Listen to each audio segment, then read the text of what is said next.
He was not born into fame, nor did he grow up with the privileges that so many athletes seem to carry. His beginnings were small, hidden, and fragile, far from the spotlight that one day would follow his every move. Yet from those quiet origins emerged a man who would capture the heart of an entire nation. A man whose name would be sung in packed arenas, whose smile became a symbol of joy, and whose saves became legend. But legends, no matter how bright, are not eternal. For Stefan Liv, the rise was dazzling, and the end came suddenly. This is not just a story of triumphs and trophies. It's the story of how a life so full of light could be extinguished in an instant. To understand Stefan Liv's impact, you have to understand the place of ice hockey in the soul of Sweden. In the small and medium-sized towns that dot the Swedish landscape, the local hockey team is more than just a sports club. It's the beating heart of the community. It's a source of identity, of collective pride, and of shared joy and sorrow. The mood of an entire town can rise and fall with the team's fortunes. Stefan's story is rooted in one such town, Jönköping, a picturesque city nestled on the southern shore of a vast lake. In the 1980s and 90s, when Stefan was growing up, Jönköping was a typical, hard-working Swedish city. And like so many others, its passion was hockey. The local team, HV71, was everything. Their arena, a sea of blue, white, and yellow on game nights, was the city's modern-day church. Children grew up with skates on their feet, dreaming of one day wearing the colors of their hometown heroes. It was into this world, a world of cold ice rinks and warm community spirit, that a 2-year-old boy from Poland arrived, a boy who had been given a new home, a new family, and a new name, Stefan Liv.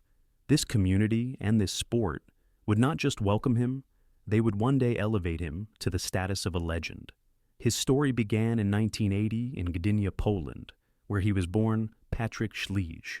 For reasons that remain private, his birth mother was unable to care for him, and for the first 2 years of his life, he was one of countless forgotten children living behind the Iron Curtain. But then, a Swedish couple, Jens and Anita Liv, gave him a new home. When they adopted him and brought him to Sweden, Patryk Śliż ceased to exist. In his place was Stefan Liv, a Swedish boy with a new family and a new future. He would later speak of the immense gratitude he felt for his adoptive parents, a gratitude that friends said was the source of his famous positivity. He had been given a second chance at life, and he was determined to make it count.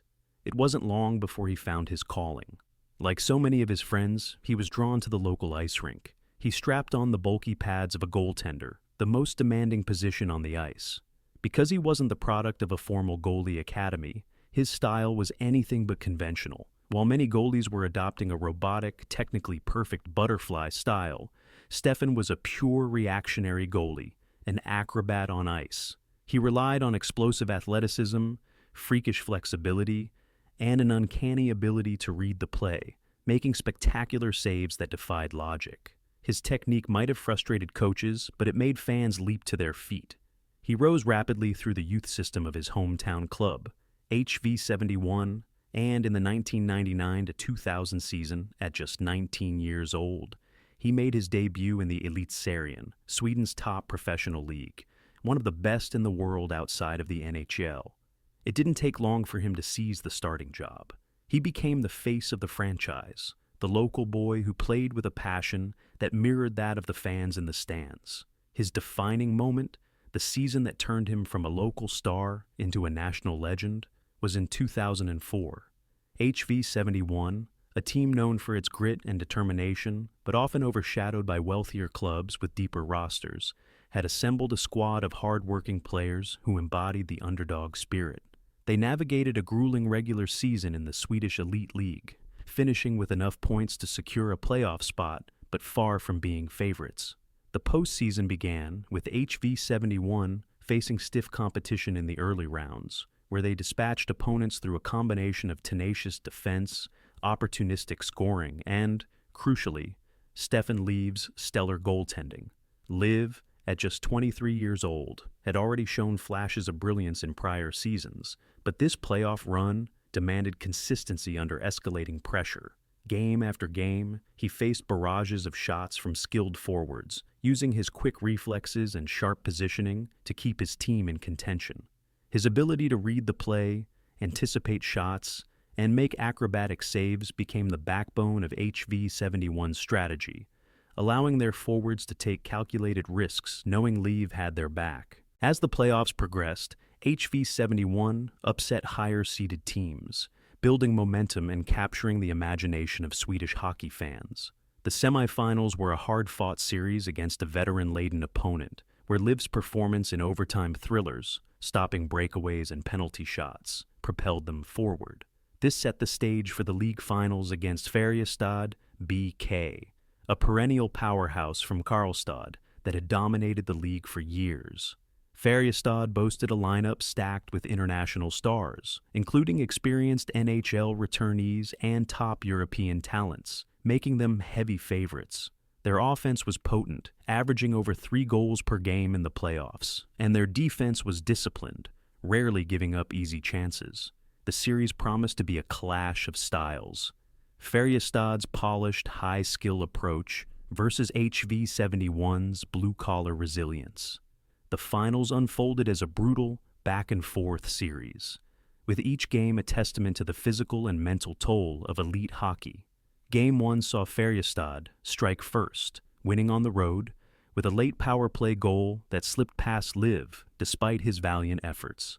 HV71 bounced back in Game 2, tying the series with a 3-2 victory where Liv made 35 saves, including a crucial stop in the dying seconds. The series shifted to Karlstad for Games 3 and 4, where the hostile environment tested HV71's resolve. Färjestad took Game 3 in overtime, but HV71 stole Game 4 with a shutout performance from Liv, who turned aside 28 shots in a 2-0 win, his glove hand snatching would-be equalizers out of the air. Back in Jönköping for Game 5, the home crowd fueled a dominant HV71 effort, resulting in a 4-1 win, but Färjestad evened the series in Game 6 with a comeback victory on their ice, forcing a decisive 7th game. That Game 7, to be played on HV71's home ice in Jönköping, carried the weight of an entire community's hopes. The Kinnarps Arena, with its capacity of over 7,000, was packed to the rafters hours before puck drop, the air thick with anticipation and nerves. Blue and yellow banners draped the stands, and chants echoed through the concourses as fans filed in, many having waited years for a moment like this. For Stefan Liv, the pressure was immense. As the young goaltender, he bore the responsibility of anchoring the defense against Färjestad's relentless attack. Teammates recalled his pre-game routine, methodically taping his stick, visualizing saves, and sharing quiet words of encouragement in the locker room. The coaching staff trusted him implicitly, having seen him mature into a leader throughout the season. The game itself was agonizingly tense from the opening face-off, with both teams trading chances in a display of playoff hockey at its finest. The first period ended scoreless, despite Färjestad outshooting HV71 12-7, as Liv made several key saves, including a sprawling pad stop on a deflection and a quick glove grab on a point shot through traffic. The second period mirrored the first, with physical play ramping up, checks along the boards, scrums after whistles, and referees letting the players dictate the flow. HV71's defense blocked shots and cleared rebounds, but it was Liv who shone brightest, his calm presence steadying the team. He denied Färjestad's best players repeatedly. A breakaway from their captain was thwarted with a poke check, a one-timer from the slot kicked out with his right pad, and a wraparound attempt smothered against the post. The crowd's roars grew with each save, the tension palpable as the scoreboard remained 0-0 heading into the third. In the third period, the deadlock finally broke when HV71's captain, Johan Davidsson, capitalized on a turnover. Skating with purpose through the neutral zone, he evaded a defender and unleashed a precise wrist shot from the hash marks that sailed past Färjestad's goaltender into the top shelf. The arena exploded in a deafening cacophony, fans leaping from their seats, horns blaring, and teammates piling onto Davidsson in celebration. This goal shifted the momentum irrevocably. HV71, sensing blood, pressed their advantage. A power play opportunity yielded a second goal, a deflection off a point shot that Liv had set up with a long outlet pass earlier in the shift. Färjestad, desperate to respond, pulled their goalie late, but HV71 added 3 empty netters to seal a 5-0 victory. The shutout, Liv's third of the playoffs, was a testament to his brilliance under the brightest lights, having faced 32 shots without yielding. As the final horn sounded, the entire HV71 team mobbed Liv in his goal crease, sticks and gloves flying as they embraced their hero. The arena erupted in pure joy, confetti raining down and victory music blasting over the speakers. Stefan Liv, the adopted son of Jönköping, a city that had embraced him since his junior days, had delivered a championship, his mask raised high in triumph. Teammates hoisted him onto their shoulders, carrying him off the ice amid thunderous applause, his grin wide beneath the sweat-drenched hair. The celebration spilled out into the streets of Jönköping that night and into the following days, where thousands of fans lined the roads for an impromptu parade. Buses and cars honked in rhythm, flags waved from windows, and chants of Stefan Liv, Stefan Liv filled the air as the team bus crawled through the throngs. Local businesses closed early, schools let out students, and the city reveled in its first title since 1995. Liv, ever humble, addressed the crowd from a makeshift stage, thanking the fans for their unwavering support and crediting his teammates for the success. This 2004 triumph was just the beginning. Liv would lead HV71 to 2 more titles, in 2008 and 2010, each building on the foundation of that defining series. In 2008, against a resurgent Djurgårdens IF, Liv's playoff stats were otherworldly. A .938 save percentage and 2 shutouts, culminating in a sweep of the finals where his poise in overtime games proved decisive. The 2010 run echoed 2004's drama, with HV71 overcoming injuries and a mid-series deficit against Linköping's HC. Liv anchoring a defense that allowed fewer than 2 goals per game in the finals. These championships cemented his status as the greatest player in the club's history. His jersey number 1 eventually retired in honor of his contributions, which included over 400 games played and a franchise record for shutouts. His success with HV71 naturally led him to the Swedish national team, the 3 Crowns, where his club form translated seamlessly to the international stage. Liv earned his first call-up in the early 2000s, impressing in exhibition games and lower-tier tournaments with his technical skill and mental fortitude. By 2006, he had established himself as a reliable option, setting the stage for what would become a magical year in his career. The absolute pinnacle arrived first at the Winter Olympics in Turin, Italy, where Sweden fielded a star-studded roster brimming with NHL legends like Peter Forsberg, Mats Sundin, Niklas Lidström, and Henrik Lundqvist as the primary goaltender. Liv served as the 3rd goaltender behind Lundqvist and Mikael Tellqvist, meaning he didn't see any game action during the tournament. However, his role extended far beyond the bench. Teammates frequently highlighted his relentless positivity, which manifested in locker room banter, motivational pep talks, and a knack for diffusing tension with humor during high-stakes moments. Liv's ability to keep the mood light was a vital element of team chemistry, especially in a tournament compressed into 2 weeks with little margin for error. He organized informal team-building activities, shared stories from his club experiences, and supported the starters by simulating opponents in practice drills. Sweden's path to gold included gritty wins over Switzerland, the United States, and Finland in the semifinals, where the defense held firm.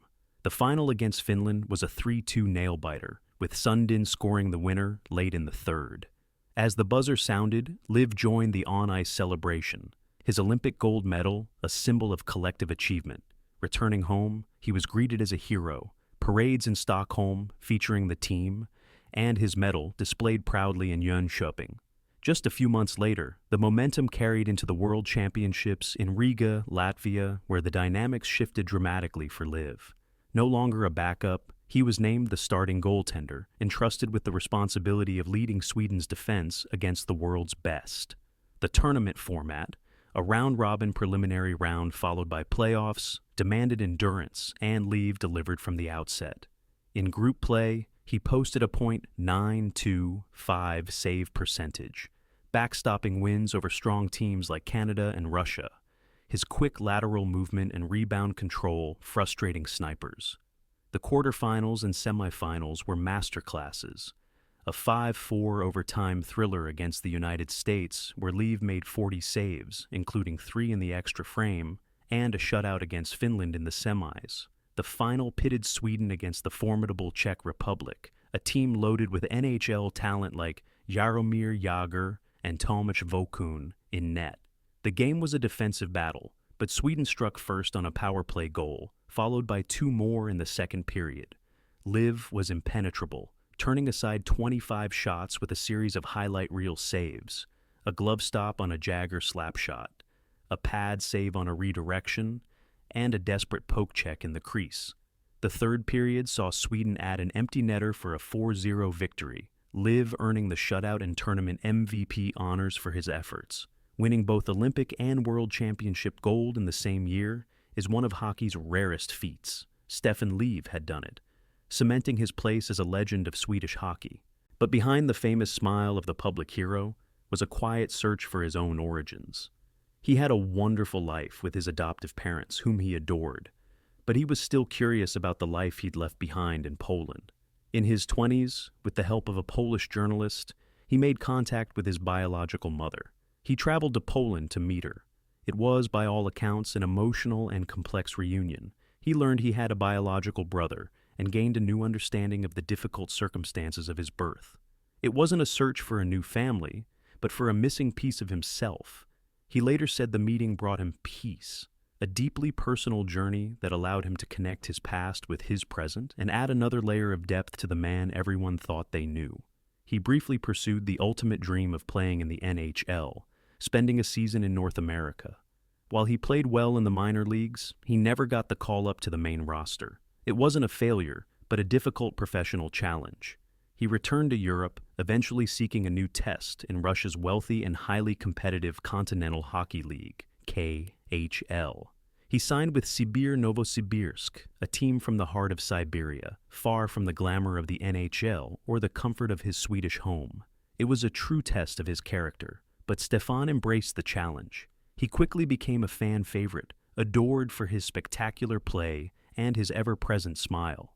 He was a leader on a perennial underdog team, carrying them to the playoffs and earning the respect of the entire league. After a phenomenal season with Sibir, he was signed by one of the league's richest and most powerful teams, Lokomotiv Yaroslavl, for the 2011 season. It was the next great step in his career. At 30 years old, he had it all. He was an elite goaltender at the peak of his powers, a beloved husband and father, and a national hero. His life seemed perfect, but it was about to come to a sudden, horrifying end. And so, the first act of Stefan Liv's story, the one of improbable beginnings, hometown glory, and international triumph, comes to a close. To understand the full measure of his life, we must now turn to the final, tragic act. A story that begins with the excitement of a new season and ends in a global tragedy that shook the world of sport to its core. The end of his story is not just about how he died, but about how the immense light of his life made the sudden darkness so profound.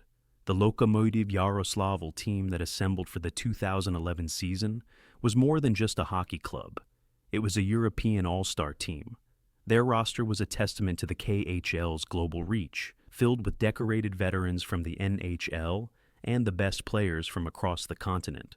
There was the legendary Slovakian forward and national hero, Pavol Demitra, the tough, respected defenseman, Ruslan Saleh from Belarus and Karl Rachunek from the Czech Republic, and world champions Josef Vasicek and Jan Marek, all led by a highly respected Canadian coach, Brad McCrimmon. They were a band of brothers, assembled from half a dozen different countries, united by a single goal, to win the Gagarin Cup, the KHL's championship trophy. Stefan Liv, with his skill and infectious positivity, was the final piece of that championship puzzle. There was a palpable sense of excitement and optimism as the team prepared for their opening game of the season in Minsk, Belarus. On the afternoon of September 7, 2011, the team boarded their charter flight, a Yakovlev Yak 42 jet. It was a routine trip, one of hundreds they would take in a long season. The mood was light. Players were listening to music, talking about the game ahead, perhaps thinking of the families they would be calling later that evening. The plane taxied down the runway at Tunoshna Airport, but something was immediately catastrophically wrong. The aircraft struggled to gain speed, laboring down the tarmac far past the normal takeoff point. Eyewitnesses on the ground reported hearing the sound of the engine straining unnaturally. The official investigation later concluded that one of the pilots had inadvertently been pressing down on the brake pedals during the takeoff roll, a fatal error that kept the plane from reaching the necessary speed. The crew, lacking proper training for this specific aircraft, failed to recognize the problem. The plane ran off the end of the runway, plowing across 400 meters of grass. Desperately, the pilots pulled back on the controls. The Yak-42 finally lifted into the air, but it was far too late and far too slow. It was airborne for only a few horrifying seconds. It struggled to gain altitude, banked sharply to the left, and clipped a radio tower antenna with its wing. The plane then spiraled into the banks of the nearby Volga River, where it broke apart and exploded in a massive fireball. Of the 45 people on board, 43 were killed instantly. The entire team, players, coaches, staff, was gone. One player, Alexander Galimov, was pulled from the wreckage alive, but died from his severe burns 5 days later. Only the flight engineer, Alexander Sizov, survived the crash. For the tight-knit global hockey community, it was an unimaginable tragedy. The subsequent investigation revealed the tragedy was not a freak accident. It was the result of a catastrophic failure of safety and oversight. The pilots had used forged documents to obtain their license to fly the Yak-42 and were not adequately trained. The death of Stefan Liv and his 42 teammates was a preventable tragedy born from negligence. The news of the Lokomotiv Yaroslavl plane crash sent a wave of grief across the world, but nowhere was it felt more acutely than in Stefan Liv's hometown of Jönköping. The city fell into a state of collective shock and mourning. Thousands of fans gathered in the city square and outside the team's arena for spontaneous, candlelit vigils. They laid a sea of flowers, scarves, and handwritten notes at the foot of his statue. They cried, they sang the chants that had once echoed through the arena for him, and they mourned together as a family. It was a national tragedy in Sweden, the loss of a hero who felt like their own son. At his funeral, the streets of Jönköping were lined with silent crowds as the procession passed, a final, heartbreaking farewell. In the years since his death, his legacy has only grown stronger. HV71 immediately retired his #1 jersey, which now hangs permanently from the rafters of their arena, a sacred piece of fabric watching over the team he loved. The team's most passionate supporters created the Stefan Liv Memorial Trophy, awarded annually to the MVP of the league playoffs, one of the most prestigious honors in Swedish hockey. But his significance extends far beyond the ice. His life story became a source of inspiration, a powerful story of adoption, of a boy who was given a second chance and seized it with both hands. He became a symbol of the power of love, family, and community to overcome even the most difficult of beginnings. He was a role model, not just for his athletic achievements, but for the joy, positivity, and humility he displayed throughout his life. It is a beautiful and almost unbelievable coincidence of fate that the name his adoptive parents gave him, Liv, is the Swedish word for life. It's hard to imagine anyone who embodied that word more fully. He lived with a passion and a radiant joy that touched everyone he met, a man who truly seemed to understand the gift he had been given.